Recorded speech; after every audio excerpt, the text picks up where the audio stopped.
ఇప్పుడు మీరు కంటెస్ట్ చేస్తున్నటువంటి మల్కాజ్గిరి సెగ్మెంట్లో ఇప్పటిదాకా 3 సార్లు ఎన్నికలు జరిగితే ముగ్గురు డిఫరెంట్ పర్సన్స్ ఎంపీలుగా ఎన్నికయ్యారు. బీజేపీ ఇప్పటిదాకా ఎన్నిక కాలేదు. ఎట్లా చూస్తున్నారు మీరు దీన్ని?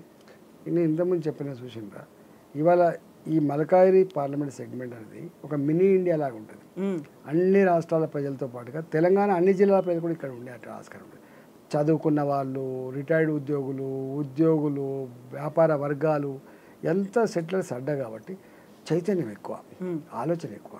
కాబట్టి మొన్న జరిగిన ఎన్నికలు వేరు. అంతకుముందు మీరు 2018, 2019 ఒకసారి పరిశీలన చేయండి. 2018లో అబ్సల్యూట్ మెజారిటీ గెలుచుకున్న టీఆర్ఎస్ పార్టీ 2019 వచ్చినప్పటికీ 7 సీట్లు కోల్పోయింది.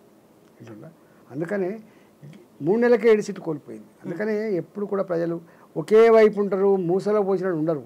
ఏ ఎన్నికకు ఆ ఎన్నిక, ఏ ప్రయోజనానికి ఆ ప్రయోజనం, ఏ ఆశయానికి ఆ ఆశయానికి అనుగుణంగా ఎన్నికలు ఉంటాయి.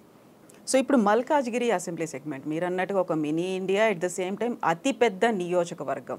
7 అసెంబ్లీ సెగ్మెంట్లు ఉన్నప్పటికీ కూడా విస్తీర్ణంలో చాలా పెద్దది అనుకున్నప్పుడు దానికి సంబంధించి మీకున్నటువంటి ఫోకస్ ఏంటి? ఏం జరగాలనుకుంటున్నారు అక్కడ? ఎక్కువ కంటోన్మెంట్ ప్రాంతం, విస్తరించిన ప్రాంతం. రేపు ఏ పని జరగాలన్నా కేంద్ర ప్రభుత్వ సహకారం కావాలి. మనం మీరు చూసిండ్రు, అలవాళ్ళకు ఒక ఫ్లైఓవర్ వేయాలన్నా, కొంపల్లికి ఫ్లైఓవర్ అని 10 ఏళ్ళ నుంచి దరఖాస్తు పెట్టినా కాలేదు. భారతీయ జనతా పార్టీగా హైదరాబాద్లో ఈ ట్రాఫిక్ సమస్య ప్రజలకు బాగా అసౌకర్యం గురవుతుందని చెప్తే అది క్లియర్ చేశారు. అట్లనే ఇలా కంటోన్మెంట్లో రోడ్లన్నీ బ్లాక్ చేస్తే మళ్ళీ ఇలా డెవలప్మెంట్ కూడా న్యూలీ ఎక్స్పాండెడ్ సిటీ కాబట్టి రోడ్లు కావాలన్నా, డ్రైన్లు కావాలన్నా, రేపు ఇంకే రకమైన డెవలప్మెంట్ కావాలన్నా, స్కిల్ డెవలప్మెంట్ సెంటర్లు పెట్టాలన్నా, ఉద్యోగాలు రావాలన్నా, ఏమైనా కంపెనీలు రావాలన్నా అవన్నీ కూడా కేంద్ర ప్రభుత్వ పరిధిలో ఉంటాయి కాబట్టి ఎక్కువ ఆ నియోజకవర్గ ఎఫెక్ట్ అంతా కూడా దాని పరిధిలో ఉంటుంది. కాబట్టి డెఫినెట్గా నాకు ఉద్యమకారుడిగా, మంత్రిగా చేసిన అనుభవం ఉంది కాబట్టి ప్రధానమంత్రి గారితో, అమిత్ షా గారితో అంతో సాన్నిహిత సంబంధం ఉంది కాబట్టి డెఫినెట్గా నాలాంటి గెలిస్తేనే ఆ పార్లమెంటు బాగుపడే ఆస్కారం ఉంటుంది. ఈసారి ఏవి కీలకమైన అంశాలు కాబోతున్నాయి అనుకుంటున్నారు ఈ పార్లమెంట్ ఎన్నికల్లో? దేశ భద్రత, దేశ అభివృద్ధి,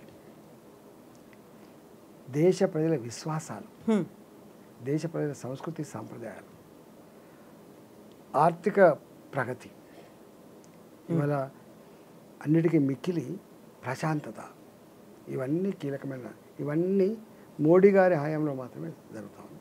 దానికి తోడుగా వెల్ఫేర్ యాక్టివిటీ, దానికి తోడుగా ఇన్ఫ్రాస్ట్రక్చర్, ఇవన్నీ కీలక అంశాలు. సో తెలంగాణలో అసెంబ్లీ ఎన్నికలు జరిగి కరెక్ట్గా 4 నెలలు అవుతున్నాయి. ఎన్నికల నాటికి 5 నెలలు అవుతాయి. 100 రోజుల పాలన, ఇవన్నీ చూసారా? ఎలా అనిపిస్తోంది మీకు? వీళ్ళన్నీ అధికారం వస్తామని ఈ హామీలు ఇవ్వలే. వచ్చేది ఉందా, సచ్చేది ఉందా, ఏదైతుందామని చెప్పి హామీలు ఇచ్చిండ్రు. నాకు తెలిసిన మేరకు ఈ హామీలు అమలు చేయగలిగే సత్తా ఈ ప్రభుత్వం లేదు. ఈ పార్లమెంట్ ఎన్నికల తర్వాత అసలు కథ ఏందో బయటపడుతుంది. సో ఈ ప్రభుత్వాన్ని కాపాడుకోవడానికి 2500 కోట్లని ఢిల్లీకి అప్పగించి వచ్చారు రేవంత్ రెడ్డి అనేది కేటీఆర్ చేస్తున్నటువంటి ఆరోపణ. నాకు తెలియదని ఏంటో చెప్పాలి. సో ఇక్కడ ఓవరాల్గా ఎలా ఉంది మల్కాజ్గిరిలో ఈటెల రాజేందర్ తిరుగుతున్నప్పుడు వచ్చేటువంటి రెస్పాన్స్? అందరూ ఒక్కటే మాట అంటున్నారు, ఈసారి మీకే ఓటేస్తాం. ప్రధానమంత్రి పైన ఢిల్లీలో ఉండాల్సిందే, మల్కాజ్గిరిలో ఎంపీగానే ఉండాల్సిందే. ఇదే నినాదం వాళ్ళకి. ఎందుకని ఆ రాజేంద్రన్న మీద ఆ భరోసా వాళ్ళు ఎందుకు పెట్టుకున్నారు? ఒక నమ్మకం. 20 ఏళ్ళు తెరిచిన పుస్తకంలాగా నా చరిత్ర అంతా వాళ్ళ కళ్ళ ముందు ఉన్నది. ఒక్కొక్కరు ఒక ఉద్యమకాలంతా కూడా మా అన్న ఉద్యమకాలం అని చెప్పి నస్తారు. బాధితులు, అనాథలు, అమాయకులంతా కూడా మా అన్న ఉంటే మా కోసం కొట్లాడతారని అనుకుంటూ ఉంటారు. ఇలా నా ఆర్థిక మంత్రిగా పనిచేసినప్పుడు కానీ, ఆరోగ్య శాఖ మంత్రిగా పనిచేసినప్పుడు కానీ వాళ్ళకి ఇచ్చిన సర్వీస్ ప్రకారం అరే మళ్ళీ అన్నకేమైనా అధికారం వస్తే మళ్ళీ మాకు ఉపయోగపడుతుంది. ఇట్లా రకరకాల కారణాలు, పారామీటర్స్లో మాలంటే ఇష్టపడే జనం ఉంటారు. సో ఈసారి అక్కడ పోల్ పర్సంటేజ్ ఎట్లుంటుందని అనుకుంటున్నారు? ఎందుకంటే హైదరాబాద్కి సంబంధించి చాలా చాలా తక్కువ పర్సంటేజ్ అనేది నమోదు అవుతుంటుంది కాబట్టి ఈసారి ఇష్టంగా ఓటేసే ఆస్కారం ఉంది కాబట్టి, మోడీ గారి ప్రధానమంత్రి రావాలని చెప్పి కోరుకుంటున్నారు కాబట్టి ఎక్కువ పోలింగ్ అయ్యేటువంటి ఆస్కారం ఉంటుంది. మేము కూడా దాని మీద ఎక్కువ దృష్టి పెట్టాం, పోలింగ్ ఎక్కువ కావాలని చెప్పి కోరుతున్నాం. బట్ 400 రావు, చాలా తక్కువ వస్తాయి అనే మాట కూడా వినిపిస్తోంది. 200, 300 అంటే 230 కంటే కూడా మించి ఉండవు అనే మాట.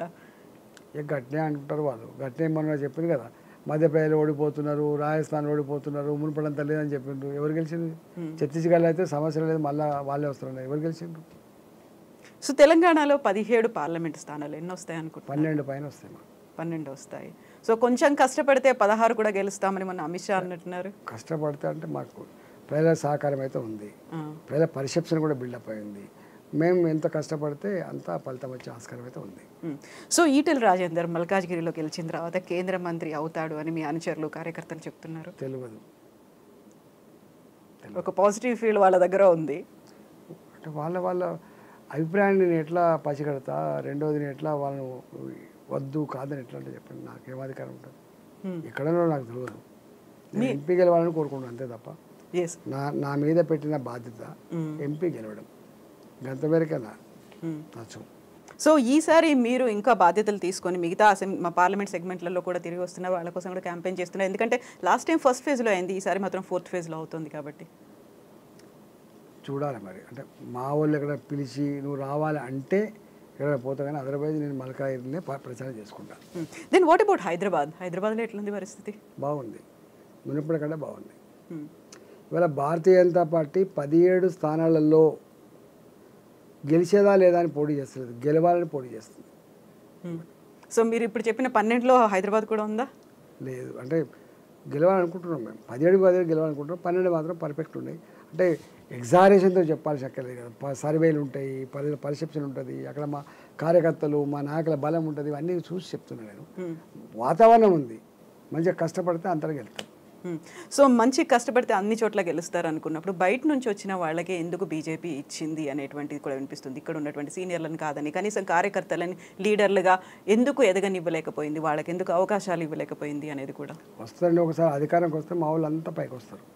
ఇన్నాళ్ళుగా కష్టపడ్డ వాళ్ళంతా కూడా ఎప్పుడు పైకి వస్తారంటే ఒక్కసారి అధికారంకి వస్తే అందరు పైకి వస్తారు, అందరు లైమ్ లైట్కి వస్తారు, అందరు లీడర్లు అవుతారు.